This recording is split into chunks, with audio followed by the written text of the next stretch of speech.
Tucked away in the remote Rocky Mountains sits the Stanley Hotel, a place famous for being the real-world inspiration for Stephen King's The Shining.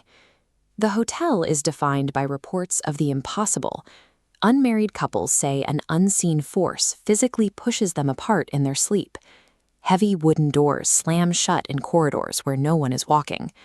Guests report waking up to find their luggage moved to different rooms or scattered across the floor, while others describe a heavy, persistent sensation of being watched from the corners of vacant rooms. But for the first 60 years after the hotel opened in 1909, these stories didn't exist. For decades, the Stanley was known only as a quiet, high-altitude health retreat.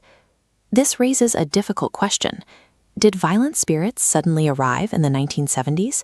Or is there something about the physical isolation of this specific building that causes the human brain to manufacture its own terror? The hotel's founder, F.L.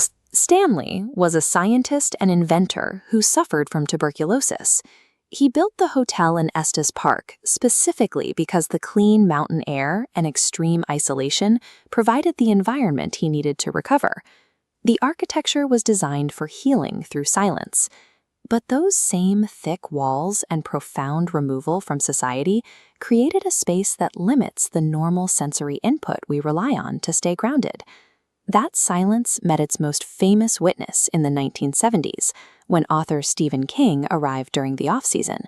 Because the tourist crowds were gone, the massive hotel was nearly vacant. In that vacuum of sound and activity, King experienced a vivid nightmare of his child running through the empty hallways in a panic. King turned that experience into The Shining. The book's success changed the hotel forever, effectively training every future guest to walk through the front doors expecting to see a ghost. The center of these expectations is room 217. In 1911, a gas explosion here severely injured a maid named Elizabeth Wilson.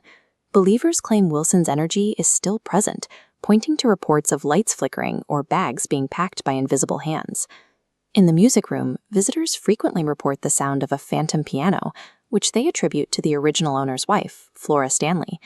And on the fourth floor, guests regularly hear the sounds of giggling and footsteps, leading to stories of ghost children running through the halls.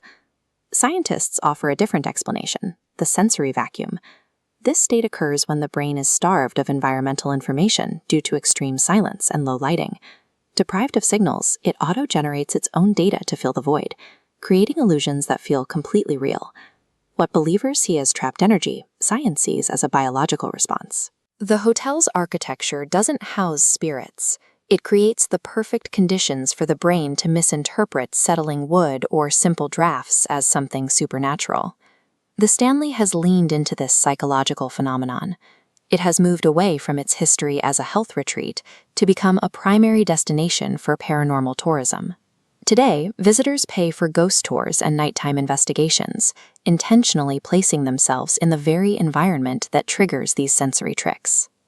Whether the Stanley is truly inhabited by the souls of its past, or if it simply functions as a physical trigger for our own internal biology, the fear guests experience here is a physical fact.